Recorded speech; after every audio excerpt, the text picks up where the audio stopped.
ನಮಸ್ಕಾರ ವೀಕ್ಷಕರೇ, ಸ್ಟಾರ್ 74 ನ್ಯೂಸ್ಗೆ ಸ್ವಾಗತ. ನಾನು ಎಂ ಮಂಗಳಗಟ್ಟಿ. ಆರ್ಟಿಒ ಅಧಿಕಾರಿಗಳ ಮೋಜು ಮಸ್ತಿಗೆ ಕಡಿವಾಣ ಇಲ್ಲವೇ? ಗದಗ ನಗರದ ಹೊರ ವಲಯದಲ್ಲಿರುವ ಪ್ರತಿಷ್ಠಿತ ವಿಮಲ್ ರೆಸಾರ್ಟ್ನಲ್ಲಿ ಬೆಳಗಾವಿ ವಿಭಾಗೀಯ ಮಟ್ಟದ ಪ್ರಾದೇಶಿಕ ಸಾರಿಗೆ ಇಲಾಖೆಯ ಸಭೆಯ ಹೆಸರಿನಲ್ಲಿ ಅಧಿಕಾರಿಗಳು ಸರ್ಕಾರಿ ವಾಹನಗಳನ್ನು ದುರ್ಬಳಕೆ ಮಾಡಿಕೊಂಡಿದ್ದಾರೆ. 12 ಆರ್ಟಿಒ ಅಧಿಕಾರಿಗಳು, 7 ಎಆರ್ಟಿಒ ಅಧಿಕಾರಿಗಳು ಹಾಗೂ 3 ಚೆಕ್ಪೋಸ್ಟ್ ಅಧಿಕಾರಿಗಳು ಸೇರಿದಂತೆ ಒಟ್ಟು 22 ಜನ ಅಧಿಕಾರಿಗಳು ಸಭೆ ಹೆಸರಿನಲ್ಲಿ ದ್ವಂದ್ವ ವೆಚ್ಚದೊಂದಿಗೆ ರೆಸಾರ್ಟ್ನಲ್ಲಿ ಮೋಜು ಮಸ್ತಿ ನಡೆಸಿದ್ದಾರೆ ಎಂಬುದು ಸಾರ್ವಜನಿಕರ ಆರೋಪವಾಗಿದೆ. ಭೀಕರ ಬರಗಾಲದ ಛಾಯೆಯಲ್ಲಿ ಜನರು ತತ್ತರಿಸಿ ಹೋಗಿದ್ದು, ಇಂಥ ಸಂದರ್ಭದಲ್ಲಿ ಓರ್ವ ವ್ಯಕ್ತಿಗೆ 900 ರೂಪಾಯಿ ಪ್ರವೇಶ ಫೀಯನ್ನು ನೀಡಿ ರೆಸಾರ್ಟಿನಲ್ಲಿ ಸಭೆ ಹೆಸರಿನಲ್ಲಿ ಅಧಿಕಾರಿಗಳ ಚೆಲ್ಲಾಟಕ್ಕೆ ಪರವಾನಗಿ ನೀಡಿದವರು ಯಾರು? ಸರ್ಕಾರಿ ಕಟ್ಟಡಗಳಲ್ಲಿ ಈ ಸಭೆಯನ್ನು ನಡೆಸಬಹುದಿತ್ತಲ್ಲ ಎಂಬುದು ಸಾರ್ವಜನಿಕರ ಪ್ರಶ್ನೆಯಾಗಿದೆ. ಒಟ್ಟಾರೆಯಾಗಿ ಸಾರ್ವಜನಿಕರ ತೆರಿಗೆ ಹಣದಲ್ಲಿ ಮೋಜು ಮಸ್ತಿ ನಡೆಸಿದ ಈ ಅಧಿಕಾರಿಗಳ ವಿರುದ್ಧ ಗದಗ ಜಿಲ್ಲಾಧಿಕಾರಿ ವೈಶಾಲಿ ಇವರು ಸೂಕ್ತ ಕ್ರಮವನ್ನು ಜರುಗಿಸಬೇಕು ಎಂಬುದು ಸಾರ್ವಜನಿಕರ ಒತ್ತಾಯವಾಗಿದೆ.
ಬೆಳಗಾವಿ ವಿಭಾಗದ ಏನು RTO ಅಧಿಕಾರಿಗಳು ಗದಗ ನಗರದ ಒಂದು ವಿಮಲ್ ರೆಸ್ಟೋರೆಂಟ್ ಅನ್ನುವಂಥ ಒಂದು ರೆಸಾರ್ಟಲ್ಲಿ ಸಭೆಯನ್ನು ಕರೆದು ಅಲ್ಲಿ ದುಡ್ಡು ವೆಚ್ಚ ಮಾಡುವಂಥದ್ದು ಏನು ಇದಕ್ಕೆ ಕಾರಣ ಏನು ಅನ್ನುವಂಥದ್ದನ್ನು ಇವತ್ತು ನಾನು ಅಧಿಕಾರಿಗಳಿಗೆ ಕೇಳೋಕ್ಕೆ ಇಷ್ಟಪಡ್ತೇನೆ. ಸರ್ಕಾರ ಕೊಟ್ಟಿರತಕ್ಕಂಥ ಸಾಕಷ್ಟು ಇಲ್ಲೇ ಗದಗೊಳಗೆ ಜಿಲ್ಲಾಧಿಕಾರಿ ಭವನ ಇದೆ, IB ಇದೆ, ಅಂಬೇಡ್ಕರ್ ಭವನ ಇದೆ, ಈ ರೀತಿ ಸಾಕಷ್ಟು ಸರ್ಕಾರಿ ಜಾಗ ಇದೆ, ಸರ್ಕಾರದ ಒಂದು ಕಟ್ಟಡಗಳಿದೆ. ಅಲ್ಲೇ ಮಾಡೋದನ್ನು ಬಿಟ್ಟು ತಾವು ತಮ್ಮ ವೈಯಕ್ತಿಕ ಮೋಜು ಮಸ್ತಿಗಾಗಿ ಏನು ವಿಮಾನ ರೆಸಾರ್ಟಿಗೆ ಹೋಗಿ ತಾವೇನು ದುಡ್ಡು ವೆಚ್ಚ ಮಾಡಿ ಇವತ್ತು ನೀವು ಒಂದು ಜನರ ಇವತ್ತು ಆಕ್ರೋಶಕ್ಕೆ ಕಾರಣ ಮಾಡಿರಿ. ಅದಕ್ಕೆ ನಾನು ಮಾನ್ಯ ಮುಖ್ಯಮಂತ್ರಿಗಳಿಗೆ ಆಗ್ರಹ ಮಾಡ್ತಾ ಇದ್ದೇನೆ. ಯಾರ್ಯಾರು ಈ ಒಂದು ವಿಮಾನ ರೆಸಾರ್ಟಲ್ಲಿ ಏನು ನಿನ್ನೆ ಸಭೆ ಮಾಡಿ ಆ ದುಡ್ಡು ವೆಚ್ಚ ಮಾಡಿ ಅಲ್ಲಿ ಮೋಜು ಮಸ್ತಿ ಮಾಡಿದವರು ಇವರೆಲ್ಲರೂ ಕೂಡ ತಕ್ಷಣವೇ ಏನು ಅಮಾನತು ಮಾಡಬೇಕು ಮತ್ತು ಆ ದುಡ್ಡನ್ನು ಇವರೇ ಭರಿಸುವಂಥ ಒಂದು ಕಾನೂನು ಕ್ರಮ ತಗೋಬೇಕು ಮತ್ತು ಇವ್ರ ಮೇಲೆ ಕಠಿಣ ಕಾನೂನು ಕ್ರಮ ತಗೋಬೇಕಂತ ಈ ಮುಖಾಂತರ ಆಗ್ರಹ ಮಾಡ್ತಾ ಇದ್ದಾರೆ. ಕರ್ನಾಟಕ ರಾಜ್ಯದ ಜನತೆ ಈಗಾಗಲೇ ತತ್ತರಿಸಿ ಹೋಗ್ಬಿಡೋದು. ಒಂದು ಕಡೆ ಬರಗಾಲ ಆಗಿರ್ಬೋದು, ಸರಿಯಾದಂಥ ಮಳೆ ಇಲ್ಲ, ಬೆಳೆ ಇಲ್ಲ, ವ್ಯಾಪಾರ ಇಲ್ಲ, ಕಂಗೆಟ್ಟಿರುವಂಥ ಸಂದರ್ಭದಲ್ಲಿ ಬೆಳಗಾವಿ ವಿಭಾಗ ಮಟ್ಟದ ಸಾರಿಗೆ ಅಧಿಕಾರಿಗಳು ಒಂದು ಸಭೆ ಖಾಸಗಿ ರೆಸಾರ್ಟಲ್ಲಿ ಮಾಡ್ತಿದ್ದಾರೆ. ಅದು ಮೋಜು ಮಸ್ತಿ ಮಾಡಲಿಕ್ಕೆ ಸರ್ಕಾರಿ ದುಡ್ಡು, ಸರ್ಕಾರಿ ವಾಹನ ತೊಗೊಂಡು ಇವ್ರು ಮೋಜು ಮಸ್ತಿ ಮಾಡಲಿಕ್ಕೆ ಯಾರಿಗೆ ಪರವಾನಗಿ ಕೊಟ್ಟರು? ಸಾಕಷ್ಟು ಭವನಗಳಿದಾವೆ, ಸಾಕಷ್ಟು ಹಾಲ್ಗಳಿದಾವೆ, ಸರ್ಕಾರದ್ದೇ ಹಾಲ್ಗಳಿದೆ, ಜಿಲ್ಲಾಧಿಕಾರಿಗಳ ಸಭಾಂಗಣ ಇದೆ, ಅಲ್ಲೆಲ್ಲಾದರೂ ಸಭೆ ಮಾಡ್ಬೋದಿತ್ತು. ಇವ್ರು ಮೋಜು ಮಸ್ತಿ ಮಾಡಲಿಕ್ಕೆ ಖಾಸಗಿ ರೆಸಾರ್ಟನ್ನು ಉಪಯೋಗ ಮಾಡ್ತಿದ್ದಾರೆ ಅಂತ ಹೇಗೆ? ಯಾರು ಪರವಾನಗಿ ಕೊಟ್ಟರು? ಈಗಾಗಲೇ ಚುನಾವಣೆ ನೀತಿ ಸಂಹಿತ ಇದೆ, ಜೊತೆಗೆ ಬರಗಾಲ ಇದೆ, ಜನರಿಗೆ ತತ್ತೆಸರು ಹೋಗಿಬಿಡಿದ್ರೆ ಇಂಥ ಸಂದರ್ಭದಲ್ಲಿ ಸರ್ಕಾರಿ ದುಡ್ಡಲ್ಲಿ ಮೋಜು ಮಸ್ತಿ ಮಾಡುವಂಥ ಅಧಿಕಾರಿಗಳ ಮೇಲೆ ಈ ಕೂಡಲೇ ತತ್ಕ್ಷಣ ಕ್ರಮ ಕೈಗೊಳ್ಳಬೇಕು. ಕ್ರಮ ಕೈಗೊಳ್ಳೋದ್ರ ಮುಂದಿನ ನಿರ್ಮಾಣ ನಾವು ಉಗ್ರ ಹೋರಾಟ ಮಾಡ್ತೀವಿ. ಜೊತೆಗೆ ನಮ್ಮ ಗದಗ ಜಿಲ್ಲೆಯ ಸಾರಿಗೆ ಅಧಿಕಾರಿ ಸರ್ಕಾರಿ ವಾಹನ ಅಂತಂದ್ರೆ ಅವ್ರ ಮನೆಯ ವಾಹನ ಅಂತ ತಿಳ್ಕೊಂಡ್ಬಿಟ್ಟಾರ. ಅವರು ಎಲ್ಲಪ್ಪ ಅಂದ್ರೆ ಗದಗಿಂದ ಕೊಪ್ಪಳಕ್ಕೆ ರಾಜಾರೋಷವಾಗಿ ಅಡ್ಡಾಡ್ತಾರ. ಲಾಗ್ ಬುಕ್ಕಲ್ಲಿ ಯಾವುದೂ ಎಂಟ್ರಿ ಇರೋಂಗಿಲ್ಲ, ಏನಿರೋಂಗಿಲ್ಲ. ಸರ್ಕಾರಿ ವಾಹನ ಆ ಒಂದು ಜಿಲ್ಲೆಗೆ ಮಾತ್ರ ಕೊಟ್ಟಿರ್ತಾರ. ಆ ಜಿಲ್ಲೆನ ವ್ಯಾಪ್ತಿ ಮೀರಿ ಹೋಗ್ಲಿಕ್ಕೆ ಸರ್ಕಾರದ ಪರವಾನಗಿ ಇರಬೇಕು. ಹಾಗಿದ್ರು ಪ್ರತಿನಿತ್ಯ ಹೋಗ್ತಾರೆ, ಪ್ರತಿ ಸರ್ಕಾರದ ಪರವಾನಗಿ ತಗೊಂಡು ಹೋದ್ರ ಹಂಗಿದ್ರೆ ಅದಕ್ಕೆ ಡೀಸೆಲ್ ದುಡ್ಡನ್ನು ಯಾರು ಕೊಟ್ಟರು? ಆ ವಾಹನಕ್ಕೆ ದುಡ್ಡನ್ನು ಯಾರು ಕೊಟ್ಟರು? ಆ ಡ್ರೈವರನ್ನ ಪಗಾರನ್ನು ಯಾರು ಕೊಟ್ಟರು? ಇಂಥ ಅಧಿಕಾರಿಗಳ ಮೇಲೆ ತತ್ಕ್ಷಣದ ಕ್ರಮ ಕೈಗೊಳ್ಬೇಕಂತ ನಾವು ಒತ್ತಾಯಿಸ್ತೇವೆ. ಸರ್ಕಾರಿ ವಾಹನಗಳನ್ನ ಖಾಸಗಿಗೆ ಬಳಸ್ಕೊಳ್ತೀರಿ, ತಾವು ಮನೆಗೆ ಬಳಸ್ಕೊಳ್ತೀರಿ, ತಾವು ಹೋದ್ರೆ ತಗೊಂಡು ಹೋಗ್ತೀರಿ ಅನ್ನುವಂಥದ್ದು ಆರೋಪ ಮಾಡಿ. ಇಲ್ಲ, ಅದು ನಾನು ಹೋಗಿದ್ದೆ, ನಿಜ ಇಲ್ಲ ಅಂತಿಲ್ಲ. ಅಲ್ಲಿ ಕೊಪ್ಪಳ ಆಫೀಸಲ್ಲಿ 2 ಕೇಸ್ಗಳದ ಹೈಕೋರ್ಟಲ್ಲಿ. ಅವ್ರ ಆಫೀಸ್ನ ರಿಕ್ವೆಸ್ಟ್ ಮಾಡ್ಕೊಂಡಿದ್ದಾರೆ. ಅದರ ನಾನಿದ್ದಾಗೆ ಅವೆಲ್ಲ ನಾವು ಅಪೀಲ್ ಹಾಕಿದ್ದೀವಿ. ಅಲ್ಲಿ ಅದಕ್ಕೆ ಬನ್ನಿ ಸರ್ ಅದು ಡಿಸ್ಕಸ್ ಮಾಡೋಣ ಅಂತ ಸುಮಾರು ದಿವಸ ಕೇಳ್ತಾ ಇದ್ರು ಅವರು. ಅದಕ್ಕೆ ಆಫೀಸ್ ಅವರ್ಸ್ ಮುಗಿದ್ಮೇಲೆ ನಾನು ಬರ್ತೀನಿ, ಇಲ್ಲಾಂದರೆ ಆಫೀಸ್ ಅವರ್ಸ್ ಬರೋಕ್ಕಾಗಲ್ಲ ಅಂತ ಹೇಳಿದೆ. ಅದಕ್ಕೆ ಬನ್ನಿ ಅಂದರೆ ನಾನು ಸಾಯಂಕಾಲ ಹೋಗಿ ಅಲ್ಲೆಲ್ಲ ಡಿಸ್ಕಸ್ ಮಾಡಿ ಬಂದಿದ್ದೆ. ಕೊಯ್ದಿದ್ದೆ ಪ್ರತಿದಿನ ತೊಗೊಂಡು ಹೋಗ್ತಾರೆ? ಪ್ರತಿದಿನ ಇಲ್ಲ, 2 ದಿವಸ ಹೋಗಿದ್ದೇವೆ ಅಷ್ಟೇ. ಅದು ಹೈಕೋರ್ಟ್ ಇಶ್ಯೂ ಅಲ್ವಾ, ಅದು ಸ್ವಲ್ಪ ಡಿಸ್ಕಸ್ ಮಾಡಿ ಮಾಡಬೇಕಾಗ್ತದೆ. ಅದು ಟ್ಯಾಕ್ಸ್ ಮ್ಯಾಟ್ರ್ ಇದೆ, ಅದು ಹಿಂಗಾಗಿ ಅದು ಡಿಸ್ಕಸ್ ಮಾಡೋದು. ಅವ್ರು ಕರೆದಿದ್ರು, ಅದು ಸಲ ಹೋಗಿದ್ದೀನಿ. ಏನು ಮ್ಯಾಟ್ರ್ ಏನು ಸರ್? ಏನು ಕೇಳೋದ ನಾವು? ಏನು ಟ್ಯಾಕ್ಸ್ ಬಾಕಿ ಇದೆ, ವಸೂಲಿಗೆ ಹಾಕಿದ್ದೀವಿ ನಾವು. ಅಲ್ಲಿ ಆ ಗಾಡಿ ಸೀಸ್ ಮಾಡಿದಾಗ ಅದ್ರದ್ದು ಹೈಕೋರ್ಟಿಂದ ಅದು ಅಪೀಲ್ ಮಾಡೋದಿತ್ತು. ಅದು ಮನೆಗೆಲ್ಲ ತೊಗೊಂಡು ಹೋಗ್ತಾರೆ ಅಲ್ಲ, ಮನೆಯಲ್ಲೇ ಇರೋದು ನಮ್ಮದು. ಹಿಂಗಾಗಿ ಕೊಪ್ಪಳ ಆಫೀಸಲ್ಲೇ ಇರೋದಲ್ಲ, ಹಿಂಗಾಗಿ ಹೋಗಿದ್ದು. ಕೊಪ್ಪಳ ಆಫೀಸಲ್ಲೇ ಇದಲ್ಲ, ಕೊಪ್ಪಳಕ್ಕೆ ಹೋಗಿದ್ದು. ಹೋಗ್ಬೋದು ಸರ್, ಖಾಸಗಿ ಬಳಸ್ಕೊಬೋದು. ಅಲ್ಲಲ್ಲ, ಆಫೀಸ್ ಕೆಲಸದ ಮೇಲೆ ಹೋಗಿದ್ದು ಅಂತ ಹೇಳಕತ್ತೀನಿ. ಈಗ ಅವ್ರು ಕರೆದಿದ್ರೆ 2 ದಿವಸ ಹೋಗಿದ್ದು ಅಂತ ಹೇಳ್ತಾರೆ. 2 ದಿವಸ ಸರ್, ಭಾಳಷ್ಟು ಸರಿ ನೀವು ಹೋಗಿದ್ರಿ ಅನ್ನೋದಕ್ಕೆ ಇದು ಮಾಡಿದ್ದಾರೆ ಸರ್. ಯಾಕಂದ್ರೆ 1 ದಿನ 2 ದಿನ ಆದರೆ ಮಾಡ್ತಿರಲ್ಲ, ಕಂಟಿನ್ಯೂ ತೊಗೊಂಡು ಹೋಗ್ತಾರೆ ಅನ್ನೋಂಥ. ಇಲ್ಲ, ಕಂಟಿನ್ಯೂ ಏನಿಲ್ಲ. ನೋಡು, ಒಂದು ಸಾರಿ 2 ಸಾರಿ ಅಲ್ಲಿ ಮೀಟಿಂಗ್ ಇತ್ತು ಧಾರವಾಡದಾಗ. ಅರ್ಲಿ ಮಾರ್ನಿಂಗ್ ಮೀಟಿಂಗ್ ಇದ್ದ ಸಲ ಅವಾಗ ಒಂದು ಸಾರಿ ಏನೋ ಕರ್ಸ್ಕೊಂಡಿದ್ದೆ ಅಷ್ಟೇ. ಆಮೇಲೆ ಇನ್ನೊಂದು ಪ್ರೊವಿಷನ್ ಇದೆ ಇದರಾಗ. ಗೌರ್ಮೆಂಟ್ ಗಾಡಿ ಸ್ವಂತ ಕೆಲಸಕ್ಕೆ ಅವಶ್ಯಕತೆ ಬಿದ್ದಾಗ ಉಪಯೋಗಿಸ್ಕೊಬೋದು. ಅದನ್ನು ರೆಂಟ್ ಅಂದರೆ ಗೌರ್ಮೆಂಟ್ ನಿಗದಿ ಮಾಡಿದೆ ಪರ್ ಕಿಲೋಮೀಟರ್ಗೆ ಇಷ್ಟ ಅಂತ, ಅದನ್ನು ಪೇ ಮಾಡಿ ಯೂಸ್ ಮಾಡ್ಕೊಬೋದು ಅಂತ ಅವಕಾಶ ಇದೆ. ಅವಕಾಶ ಇದೆ. ನೀವು ಆ ಥರದ್ದು ತೊಗೊಂಡಿದ್ರೆ ಸರ್ಕಾರಿ ಕೆಲಸಕ್ಕೆ?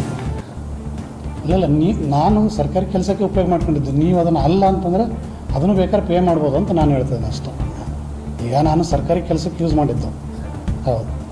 ಮತ್ತು ನೀವು ಅದನ್ನು ಇಲ್ಲ ಅಂತ ಹೇಳಂಗಿದ್ರೆ ಕಟ್ಟಲೇಬೇಕಂತಂದ್ರೆ ಅದ್ರ ಏನಾಗುತ್ತೆ ಅದು ಕಟ್ಬೋದು, ಅದಕ್ಕೇನಿಲ್ಲ. ಆಮೇಲೆ ಬೆಳಗಾಂ ಡಿವಿಷನ್ದು ಫ್ಯಾನ್ ಬೆಳಗಾಂ ಡಿವಿಷನ್ದಾಗ ಏನು ಎಷ್ಟು RTO ಆಫೀಸ್ ಬರ್ತಾವೆ ಆ ಆಫೀಸರ್ಸ್, ಆಮೇಲೆ ಚೆಕ್ ಪೋಸ್ಟ್ ಆಫೀಸರ್ಸ್ ಎಲ್ಲರಿಗೂ ಮಂತ್ಲಿ ಮೀಟಿಂಗ್ ಇರ್ತದೆ. ಸರ್, ಮೀಟಿಂಗನ್ನು ರೆಸಾರ್ಟ್ ಇಲಾಖೆ ಹೋಗ್ತಾರೆ, ಎಲ್ಲ ಖಾಸಗಿ ಸರ್ಕಾರಿ ಕಟ್ಟಡದೊಳಗೆ, ಸರ್ಕಾರಿ ಭವನದೊಳಗೆ ನಿಮ್ಮಲ್ಲೇ ಮಾಡ್ಕೊಬೋದಿತ್ತಲ್ಲ ಖಾಸಗಿ ರೆಸಾರ್ಟ್ ಒಳಗೆ. ಅಂದರೆ ಒಂದು ಕಡೆ ಬರಗಾಲ, ಬರಗಾಲ ಸಂದರ್ಭದಲ್ಲಿ ಖಾಸಗಿ ರಿಸಾರ್ಟ್ ಇಲ್ಲ, ಅವರು ರಿಸಾರ್ಟ್ನವರು ಪರಿಚಯ ಇದ್ದಾರೆ ನಮ್ಮರಿಗೊಬ್ಬರು. ನೀವು ಬನ್ನಿ ಸರ್, ನಾವೆಲ್ಲ ವ್ಯವಸ್ಥೆ ಮಾಡ್ತೀವಿ, ನಮ್ಮಲ್ಲಿ ನೋಡಲಿ, ಆಮೇಲೆ ಅವ್ರ ಫ್ಯಾಮಿಲಿಯವರೆಲ್ಲ ಬರ್ತಾರೆ, ನಮ್ಮೊಂದು ಬಿಸ್ನೆಸ್ ಆಗ್ತದೆ ಅಂತ ಅವ್ರು ರಿಕ್ವೆಸ್ಟ್ ಮಾಡ್ಕೊಂಡಿದ್ದಾರೆ. ಆಮೇಲೆ ನಮ್ಮವ್ರು ಯಾರೋ ಪರಿಚಯ ಇದ್ರಲ್ಲ ಅವರೆಲ್ಲ ನಾವು ಎಕ್ಸ್ಪೆನ್ಸ್ ಬೇರ್ ಮಾಡ್ತಿದ್ರು, ಅದಕ್ಕೆ ಬರ್ತೀವಿ ಅಂತ ಬಂದ್ವಿ ನಾವು ಅಷ್ಟೇ. ಬರಗಾಲ ಸಂದರ್ಭದಲ್ಲಿ ಇಲ್ಲ ಬರಗಾಲ ನಾವು ಈಗ ಇದು ಮೀಟಿಂಗ್ ಇಟ್ಕೊಂಡ್ರು ಸರ್ಕಾರ ದುಡ್ಡು ಏನಲ್ಲಿ ಖರ್ಚು ಮಾಡೋದಿಲ್ಲ, ನಾವು ದುಡ್ಡು ಖರ್ಚು ಮಾಡೋದಿಲ್ಲ. ಬೇರೆಯವ್ರು ಯಾರು ಹಾಸ್ಟ್ ಮಾಡಿದಾರೆ ಅಲ್ಲ, ಅದು ಸ್ವಲ್ಪ ಇರ್ತದೆ ಬೇರೆ. ಹೀಗಾಗಿ ಅಲ್ಲಿ ಸರ್ಕಾರ ದುಡ್ಡೇ ನಾವು ಖರ್ಚು ಮಾಡಲ್ಲ. ಎಲ್ಲಿ ಇಟ್ಕೊಂಡ್ರೆ ಒಂದು ಒಳ್ಳೆಯ ವಾತಾವರಣದಾಗ ಮೀಟಿಂಗ್ ಮಾಡೋದು ಅಂಥೇಳಿ ಬರ್ತೀವಿ. ಈಗ ನಮ್ಗೆ ಒಂದೊಂದು ಆಪ್ಷನ್ ಒಂದೊಂದು ಕಡೆ ಮಾಡ್ತೀವಿ. ಈಗ ನಮ್ಮ ಆಪ್ಷನಾಗ ಎಲ್ಲ ವ್ಯವಸ್ಥೆ ಆಗಲ್ಲ, ಊಟ ಇಲ್ಲ, ಏನಿಲ್ಲ, ಅದಕ್ಕೆ ಅಲ್ಲಿ ಮಾಡೋಣ ಅಂತೇಳಿ ಮಾಡಿದ್ವಿ. ಅದು ಯಾರೊಬ್ಬರು ವ್ಯವಸ್ಥೆ ಮಾಡ್ತಾರೆ ಅಂದ್ರೆ ಅವ್ರು ಅದೇನೋ ಒಂದು ಮುಲಾಜಿಮ್ ಬಿಟ್ಟೇನೋ ಅಲ್ಲ ಸರ್. ಇಲ್ಲ, ಸ್ವಲ್ಪ ಅವ್ರು ಹೆಲ್ಪ್ ಮಾಡ್ತಾರೆ, ಓದಕ್ಕೆ ನಾವು ಕಾಂಟ್ರಿಬ್ಯೂಷನ್ ಮಾಡ್ಕೋತೀವಿ. ಅದನ್ನಿಲ್ಲ, ಎಲ್ಲರೂ ಡಿವೈಡ್ ಬೈ ಏನು ಖರ್ಚು ಬರ್ತೀವಿ ಮಾಡ್ತೀವಿ. ಈಗ ರೆಸಾರ್ಟ್ದಾರ ಬರ್ತಾರೆ, ಅವ್ರು ಕರೆದ್ರೆ ಅಂದ್ರೆ ಬರೀ ಸರ್ ನಮ್ಮ ಬಿಸ್ನೆಸ್ ಆಗ್ತದೆ, ನಾವು ನಿಮ್ಗೊಂದು ಊಟ ಹಾಕೋಕ್ಕಾಗಲ್ಲ, ಬರೀ ಊಟ ಹಾಕ್ತೀವಿ ಅಂತಾರೆ. ಇದರ ಮುಲಾಜಿ ಪ್ರಶ್ನೆ ಏನಿಲ್ಲ ಅದ್ರಾಗ.